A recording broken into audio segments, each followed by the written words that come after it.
Bismillahirrahmanirrahim. Assalamualaikum warahmatullahi wabarakatuh. Anak-anakku yang kusayangi, alhamdulillah kita diberi kesempatan oleh Allah untuk bertemu kembali. Dan di sini nanti Bu Eni ingin mengajarkan atau belajar bersama dengan anak-anak, yaitu tentang pelajaran pendidikan agama Islam. Di sini Bu Eni ingin melanjutkan pelajaran yang keempat, jadi lanjutan dari pelajaran yang kemarin.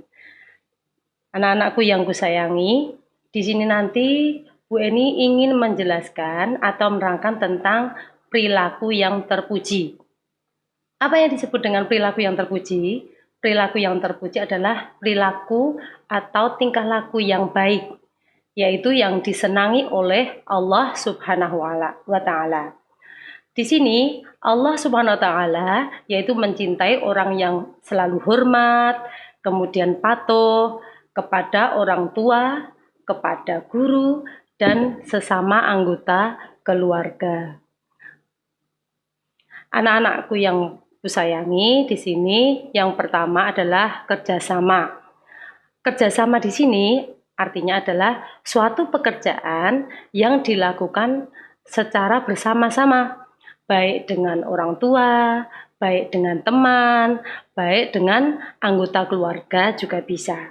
Dan suatu pekerjaan yang dilakukan secara bersama-sama itu adalah sangat indah. Kerjasama bisa dilakukan dengan keluarga juga bisa, dengan teman juga bisa, begitu juga dengan teman yang ada di sekolahan. Nah, di situ nanti akan Bu Eni terangkan satu demi satu. Contohnya kerjasama yang dilakukan dengan keluarga. Banyak sekali anak-anak. Contohnya pekerjaan orang tua. Ada yang mencuci piring, ada yang menyapu, ada yang membersihkan kamar mandi, ada yang mengepel. Di situ disebut dengan kerjasama yang dilakukan dengan keluarga di rumah. Kemudian kerjasama yang dilakukan dengan teman. Kalau yang di luar sekolahan, kita bisa mengerjakan yaitu pekerjaan rumah, atau kita mengerjakan keterampilan. Itu juga disebut dengan kerjasama yang dilakukan dengan teman kalau setelah pulang sekolah. Tapi kalau seandainya pekerjaan kerjasama yang dilakukan di dalam kelas, contohnya apa anak-anak coba? Ya, satu apa? Yaitu belajar kelompok. Yang kedua, ada piket di situ atau membersihkan lingkungan kelas tersebut. Kemudian selanjutnya adalah yaitu pekerjaan yang dilakukan bersama-sama itu akan menjadi terasa lebih ringan dan akan mudah cepat selesai. Tapi ada juga pekerjaan sekolah yang tidak boleh dikerjakan secara bersama-sama. Contohnya apa ya anak-anak? Yaitu adalah mengerjakan testing, atau mengerjakan ujian, atau mengerjakan tes tengah semester, itu juga tidak boleh dikerjakan secara bersama-sama.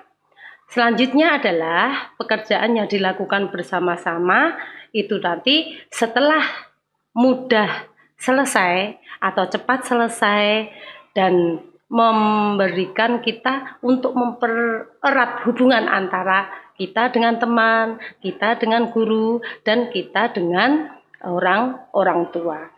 Hidup dengan kerjasama akan menambah keakraban antara satu dengan yang lainnya dan menjadikan lebih akrab dibandingkan dikerjakan dengan secara sendirian. Kalau dikerjakan secara sendirian, itu akan memperbanyak waktunya, memperpanjang, dan akan menjadi lebih berat. Gitu ya anak-anak. Insya Allah kalian akan tahu apa yang disebut dengan kerjasama. Jadi ingat, kerjasama itu adalah pekerjaan yang dilakukan oleh seseorang secara bersama-sama. Dan itu nanti akan menambah kita menjadi erat persaudaraan kita. Demikianlah tadi anak-anak contoh kerjasama yang kita pelajari pada pelajaran PAI. Dan selanjutnya yaitu tentang tolong menolong. Nah, di dalam hadis sudah dikatakan ya, tolong menolonglah kamu dalam kebaikan, tapi jangan tolong menolong dalam hal kejelekan. Di sini untuk yang bagian B yaitu tentang tolong menolong.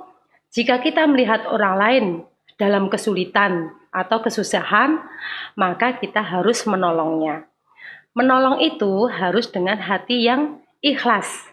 Jangan sampai mengharapkan imbalan dari orang lain ya. Jadi harus dengan hati yang ikhlas, hati yang tulus, maka kita nanti akan mengharapkan dari keridhaan Allah atau akan mendapat pahala dari Allah jika kita menolong dengan cara yang ikhlas.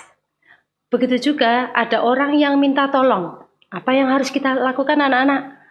Kalau ada orang yang minta tolong, semampu kita harus menolongnya. Jangan tanggung-tanggung kalau kita menolong orang lain, bismillah dengan membaca basmalah, kita akan menolong pada orang lain semampu kita. Kemudian menolong atau membantu adalah merupakan perbuatan yang mulia. Mulia itu adalah yang bagus.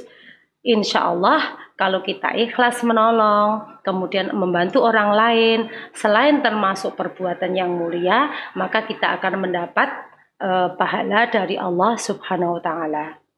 Jika ada orang lain yang menolong kita, apa yang kalian lakukan? Yang kita ucapkan adalah mengucapkan terima kasih. Kalau anak-anak harus tahu, kalau kita menolong orang lain dengan hati yang ikhlas, tidak mengharapkan imbalan kepada siapapun. Terus kalau kita itu ditolong oleh orang lain, contohnya kita jatuh dari sepeda atau kita masih membutuhkan sesuatu, jangan lupa kalau kita sudah ditolong oleh orang lain, maka ucapkanlah terima kasih. Selanjutnya adalah kita harus siap membantu kepada orang lain jika seseorang memang membutuhkan pertolongan kita dengan semampu kita. Membantu orang lain hanya mengharap keridhaan dari Allah Subhanahu wa Ta'ala. Terima kasih dan selamat belajar. Saya yakin anak-anak bisa menerapkan pelajaran PAI tersebut tentang tolong menolong, tentang kerjasama, itu nanti diterapkan dalam kehidupan sehari-hari. Insya Allah orang-orang yang ada di dekat kamu pada senang kepada kalian dan tambah sayang kepada kalian.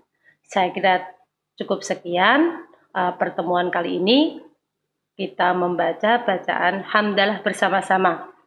Alhamdulillahirrahmanirrahim. Akhirul kalam. Wassalamualaikum warahmatullahi wabarakatuh.